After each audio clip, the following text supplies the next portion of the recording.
You're watching South Asia Newsline and here are the top stories we are tracking for you on Tuesday, the 4th of March. PM Modi leads wildlife conservation drive, unveils key initiatives.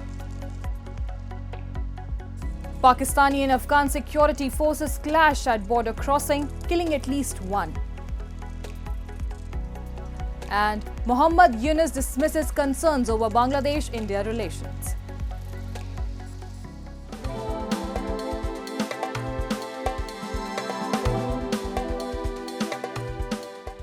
And now for all the details.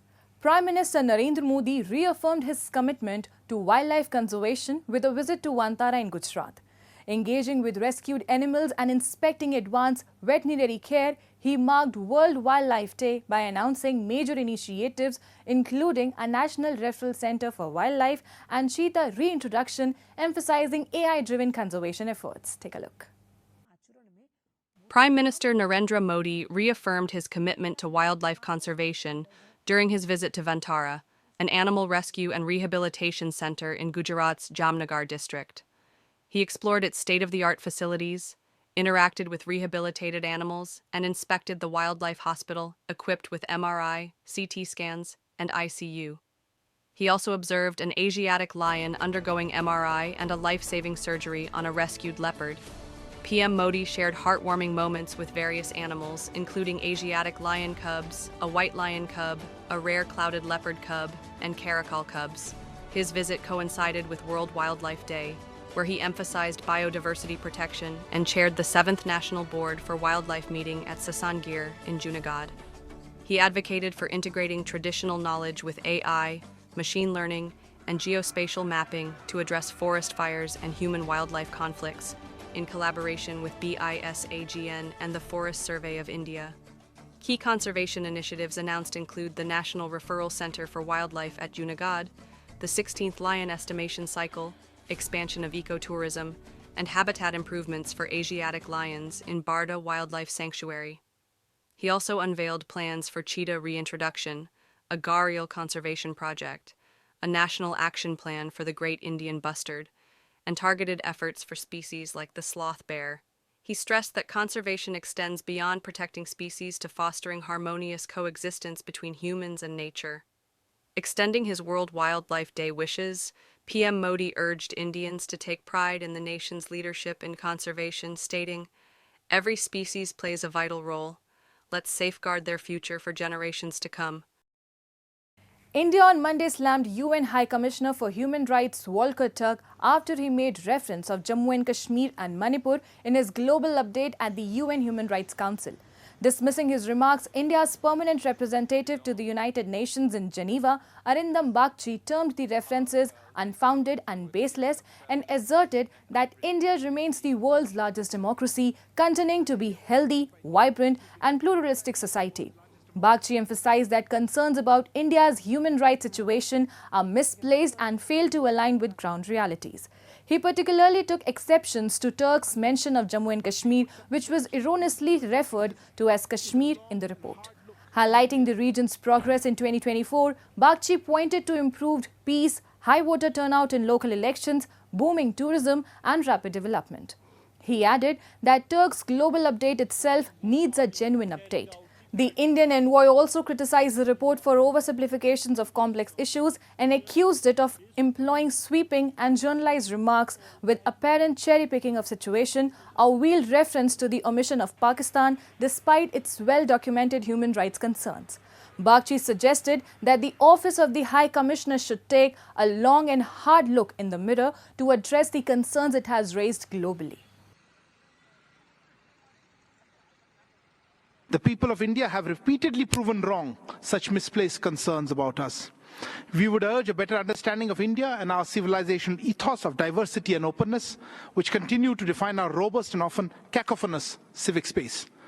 Nothing illustrates this divergence more than the passing reference to Jammu and Kashmir, erroneously referred to as Kashmir, ironically in a year that stood out for that region's improving peace and inclusive progress, be it the large turnout provincial elections, the booming tourism, or the rapid development pace. Clearly, the global update needs a genuine update. Pakistani and Afghan security forces clashed on Monday at the recently shuttered main border crossing between the two countries, killing at least one combatant and injuring several. The conflict erupted on the first working day of the Ramadan, when food imports from Pakistan usually peak in Afghanistan, which is facing a humanitarian and hunger crisis. A 10-day-old closure of the Torkham border point has stranded thousands of trucks filled with essential goods. The Taliban-run Afghan Interior Ministry said the latest firing took place overnight and that one Taliban fighter had been killed and two injured. The neighboring countries have a strained relationship with Pakistan, saying that several Islamist militant attacks in the country have been launched from Afghan soil, a charge that Taliban denies. Pakistani military aircraft carried out strikes that killed dozens on Afghan territory in December. The educational landscape in POJK remains a stark reminder of the occupied region's neglect. Locals lament the government's inability to improve the situation. A report. The education sector in Pakistan-occupied Jammu and Kashmir has continued to deteriorate. Residents lament the government institutions suffer from corruption, inadequate infrastructure, and a severe shortage of qualified teachers, all exacerbated by political interference. Frustrated by the system's failure, many parents are compelled to enroll their children in private schools despite the financial burden. और वहाँ पे हुकूमत ये नहीं देखती कि किस अदारे की कितनी कारकर्दगी अच्छी है, इसके स्टाफ को जो है वहाँ पे तैनात रखा जाए, उनकी हौसला अफजाई की जाए, उनको बाख्तियार बनाया जाए। उसके बजाय सियासी बुनियादों पे उनके तबादले कर दिए जाते हैं। तो प्राइवेट तालीमी इदारे जो हैं उनमें सियासी मुखालफत, सियासी मुदाखलत भी नहीं है, सियासी मुखालफत भी नहीं है। और वहाँ पे जो भी बच्चा दाखिल होता है वहाँ पे पढ़ाने वाले इस्ताद जो है जो फीमेल स्टाफ है या मेल स्टाफ है वो तालीमी एतबार से तो इतने ज़्यादा पढ़े लिखे नहीं होते, लेकिन मेहनत वो ऐसी कराते हैं कि निजी तालीमी इदारों के नताइज जो है वो इस वक्त बहुत ही हौसला अफजा हैं। For years, residents of POJK have yearned for a better administration that prioritizes their development. However, the ground reality in the occupied region suggests that their concerns and aspirations are largely ignored. Bangladesh Chief Advisor Mohammad Yunus on Monday dismissed the concerns over the relationships between Dhaka and New Delhi, that the bilateral ties between the two nations remain solid and will continue to be so in the future. Speaking to BBC Bangla, Yunus dismissed concerns of any major deterioration in relations, adding that ties between both countries are historically, politically and economically significant and cannot deviate from that. While acknowledging that clouds have appeared in the relationship, he insisted that these were mainly a result of misinformation and added they were working to overcome that. When asked about communication with New Delhi, the interim government chief said there's constant communication diplomatically, as he highlighted his telephonic conversation with India's Prime Minister Narendra Modi after assuming office.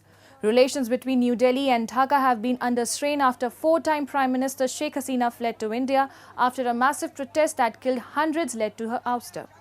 The subsequent caretaker administration led by Hasina's ARC 4 Yunus has faced repeated criticism from India over its handling of attacks on Bangladesh's Hindu and other minority communities.